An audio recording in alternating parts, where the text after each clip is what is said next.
Alô, alô pessoal, tudo bem com vocês? Aqui é o Virgílio do blog da Indy e temos uma novidade de última hora. A prova final do campeonato da Indy, que ocorreria no centro da cidade de Nashville, foi transferida para o circuito oval da mesma cidade.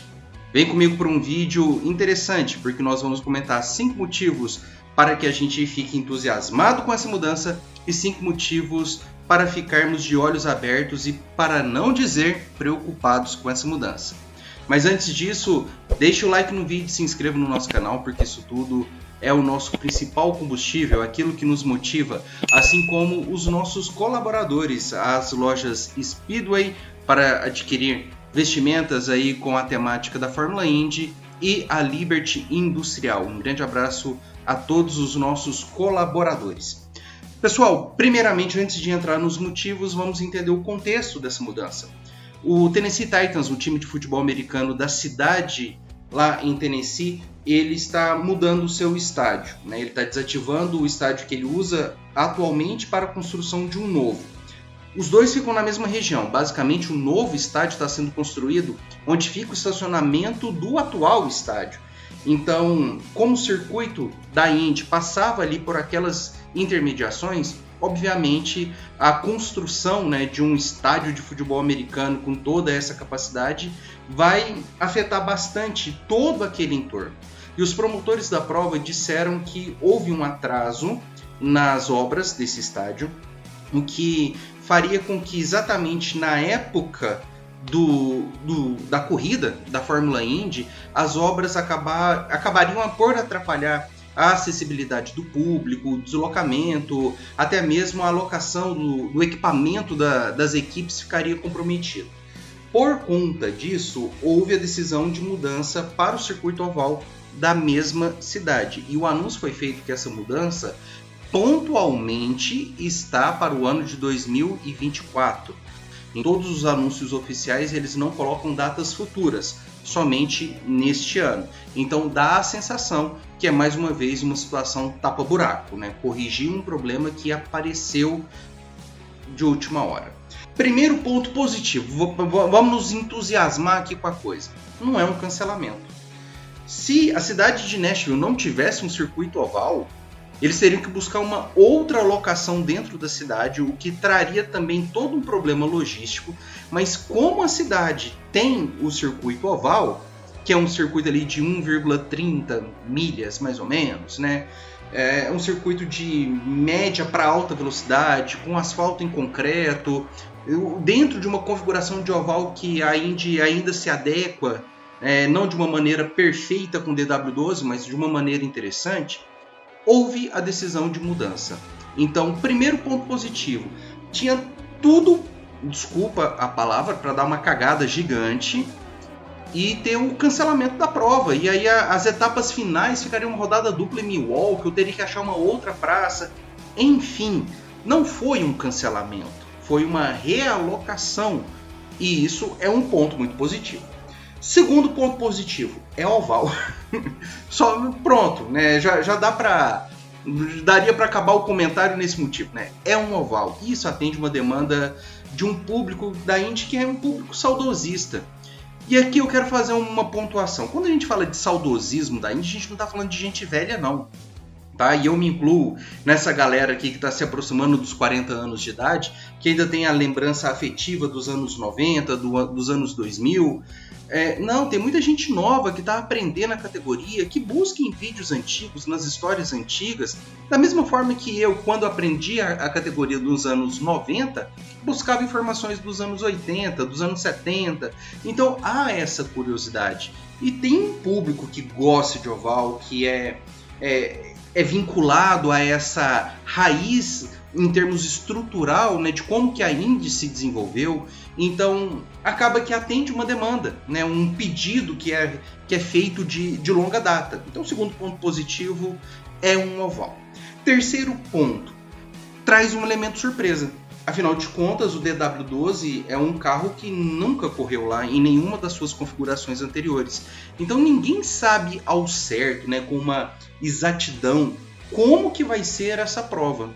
Então, ir para um local completamente novo, não novo para a categoria, porque ela já correu nesse circuito até o ano de 2008, mas com esse carro, nessa configuração, depois de tanto tempo, isso pode fazer com que um piloto consiga ali uma inversão de jogo no último momento, pode trazer uma adrenalina, e isso a gente sabe que cativa o público. Então, o elemento novo é um terceiro ponto favorável.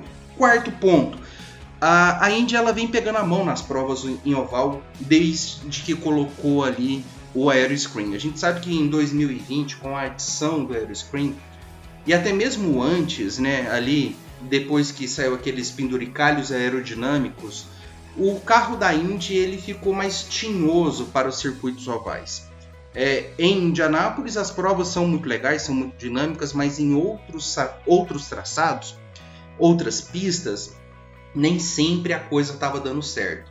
E se a gente pega o histórico recente de 2020, 21, 22 e 23, houve uma melhora gradativa nas provas em oval em termos de entretenimento.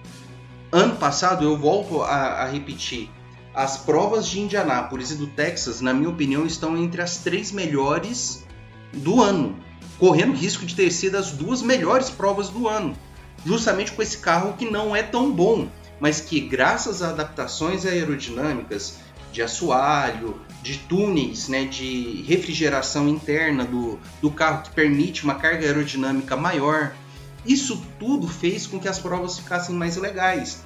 Então pode ser uma prova interessante graças a essa melhoria que nós estávamos tendo. E terceiro ponto, a Indy não está querendo inventar a roda diante de uma circunstância tão bizarra como mudar o traçado, ir para um bairro, fazer uma prova numa rodovia. Não era decisão óbvia, e de vez em quando a Indy ela tenta reinventar a roda e as coisas não dão certo. Quem não se lembra da prova do Texas, onde numa rodada dupla feita no mesmo dia, com uma prova atrás da outra, tinha uma classificação feita com os pilotos rodando um pneu para descobrir em que lugar que ia largar, sabe essas coisas meio espalhafatosa, meio carnavalesca, aproveitando a onda do carnaval aqui.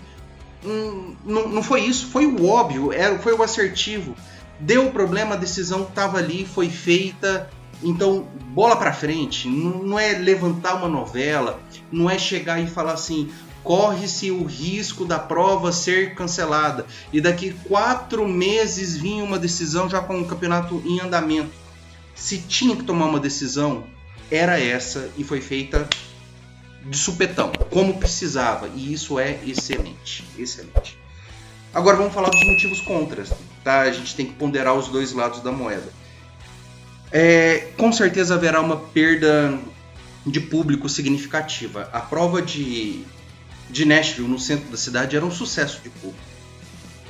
Pela acessibilidade, pelas arquibancadas esparramadas, né, em vários locais ali do entorno do circuito, todo o charme daquele espaço da ponte que conectava 2 locais diferentes da cidade, e isso tudo se perdeu.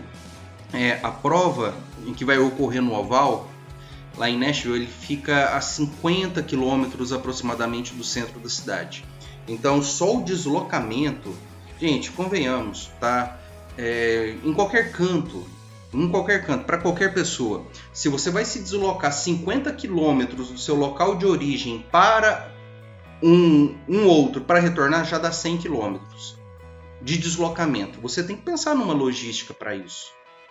Então, não é tão simples. Eu estou falando de 50 quilômetros do centro da cidade de Nashville. Então, dependendo do ponto da cidade em que esse torcedor estava, talvez a distância fique ainda maior. Quando a gente fala de eventos de grande porte, você tem que pensar na acessibilidade e entretenimento.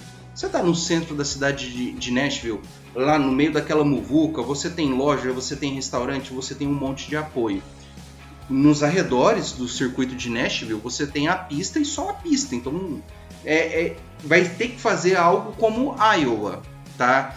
De pensar em um show, sabe? Em alguma coisa para manter esse público animado. Caso contrário, a tendência é por uma redução drástica no público. E a gente sabe que o retorno financeiro depende muito disso. Os investidores, patrocinadores querem a arquibancada cheia. E se a Indy não conseguir levar esse público para a arquibancada, fica um problema. Lembrando, gente, a prova de Nashville, ela tá no circuito da NASCAR, né, com algumas divisões correndo por lá. E pelo que eu dei uma sondada, nos últimos eventos, nem a NASCAR encheu as arquibancadas. Então, um ponto a ficar preocupado é: o público vai comprar essa prova? Será que os promotores vão conseguir fazer com que esse evento fique interessante e tão atrativo como era no centro da cidade? A se pensar. Segundo ponto, gente, o risco da chuva. Eu e o Jackson, no ano passado, nós ficamos quase que 2 horas em suspensão aqui durante uma transmissão, esperando as condições climáticas melhorarem. Em oval não tem jeito de correr com chuva, né? Eu sei que a NASCAR chegou a fazer um teste recente agora com pneu de chuva em oval, mas Indy é impossível, não dá. E então, assim, eu tenho muito medo de uma prova final de campeonato, da forma com que ela está mantida, para um domingo. Aí você vai lá e tem uma baita de uma chuva no dia e todo o evento tem que ser cancelado, a prova sendo realizada numa segunda-feira. Isso é um anticlímax. A gente já viu isso acontecendo lá em Fontana, né? Uma decisão de campeonato sendo postergada para a segunda-feira. E não é legal, tá? Não é bom. Se eu pudesse ter um dedinho de pitaco, eu falaria: gente, Nashville tem iluminação artificial já instalada. Faz essa prova no sábado à noite. Se der um ruim, se der uma chuva, ainda tem o domingo para tentar fazer algum manejo, né, ainda de logística. Mas é um risco, tá, gente? Essa prova em oval, qualquer decisão de campeonato em oval tem que levar isso em consideração, as condições climáticas. Terceira coisa, os custos vão ser elevados. Você vai falar: pô, mas é mais caro fazer uma prova em oval do que em circuito de rua? Para as equipes, sim. O seguro que eles pagam, né, sobre os seus equipamentos, ele é mais elevado, visto o risco de danos materiais ser bem maior no circuito oval do que no circuito de rua. Se bem que em Nashville também tem batida pra caramba, né, de tudo quanto é lado, de tudo quanto é jeito, mas é uma convenção isso, tá? O seguro dos carros, ele é mais elevado, o valor. Outra coisa, para fazer uma prova assim, a Indy tem que testar. Não é possível que a Indy vai fazer uma prova final de campeonato numa pista às cegas, da qual ela não pisa lá há 14 anos e que esse carro não tem nenhum tipo de referencial. Não é possível, né? Quando a Indy tentou fazer prova no Texas lá em 2001 sem testar, a gente sabe o BO que deu, um cancelamento de última hora. Aí, é lógico, eu sei que é outra configuração, são outras velocidades, é outra inclinação. Lá nós tínhamos aqueles super banks, Nashville é 14 graus de inclinação às curvas, mas é risco. A gente não sabe como que vai ser a adequação dos pneus. É uma pista de concreto, e como que vai ser o desgaste? Como que as equipes vão se planejar para isso? Chega lá, é uma pista que tem uma degradação muito acima daquela que era esperada, e aí fica aquela corrida de poupar equipamento, dos carros se arrastando com pneus, já, sabe? Não é por aí, não é por aí. Então, se vai ter uma prova, tem que ter um teste. Se tem um teste, tem custo. Então, não é tão interessante isso, tá? Outro ponto negativo, a contínua sensação de improviso. A Indy tem um karma em cima dela, eu não sei o que é. Ela não consegue se organizar de maneira, assim, de médio e longo prazo. Fica para mim a sensação que a Indy continua sendo reativa às coisas que acontecem. Mais uma vez vou pedir perdão pelo uso da palavra. Dá uma merda, a Indy tem que corrigir. É sempre assim. Dá um imprevisto, aí vamos pro plano B. A rodada dupla em Milwaukee é plano B porque Texas saiu de última hora por conta de um conflito de calendário com a NASCAR. Agora, essa mudança na prova final é por conta de uma obra num estádio de futebol americano e tudo mais. Não é culpa da Indy, mas ela está tendo que reagir às coisas, reagir a esses empecilhos. Então, fica aqui esse pesar. E outra coisa, gente, foi anunciado essa prova para um ano, né, 2024. E se o BO for um pouquinho maior? E se esse problema se estender? Até porque o Tennessee Titans anunciou que a expectativa de obras é de 3 anos. São 3 anos de realização de obras. E se isso perdurar por mais do que um ano? Lógico, estou jogando aqui com um cenário pessimista, mas será que os investidores vão continuar empolgados com 2 anos nessa configuração, nesse estilo de prova? Não sei, sinceramente eu não sei, tem que pensar com carinho, não quero ser pessimista, mas como eu disse, temos que ser realistas. 1 ano, beleza, a Indy conseguiu contornar, ela consegue 2? Consegue reagir 2 anos? Não sei. Então, gente, no final aqui do vídeo, nas nossas conclusões, é precipitado de toda maneira você já declarar um sucesso quanto declarar o fracasso dessa prova, tá? Eu acredito que muitas novidades serão apresentadas ao longo dessa trajetória até lá e espero sinceramente que a Indy tenha uma consciência, né, para não se aventurar além daquilo que já está sendo aventurado. Ah, mas você não criticou a gestão Roger Penske porque ela não é muito audaciosa? Recebi esse comentário num grupo de WhatsApp. Gente, você tem que arriscar nos pontos onde não está dando certo. Nashville está dando muito certo com a prova de rua. É sucesso de investimento, é sucesso de público, é sucesso de audiência na TV. Você vai arriscar aí? Não, por favor. Você tem que pegar outras praças, sabe? Ou um circuito que não está tendo um retorno tão legal. Mas Nashville estava consolidado entre as 5 principais provas do calendário. Arriscar com o Thermal Club, com um grupo de endinheirados que quer fazer uma prova milionária? Vai lá. Então, assim, não é ali em Nashville que eu acho que deveria ser arriscado, sabe? Uma jogada como essa. Mas é uma reação, mais uma vez, não planejada a uma situação que foi imposta. Tá bom? Pessoal, quero saber também a opinião de vocês. Eu sei que esse é um tema polêmico, eu sei que vai dar muito burburinho. Deixe os comentários aí para que a gente possa interagir mesmo depois da publicação desse vídeo. Tá bom? Um forte abraço a todos e em breve voltamos aí com mais novidades do mundo da Indy. Até mais!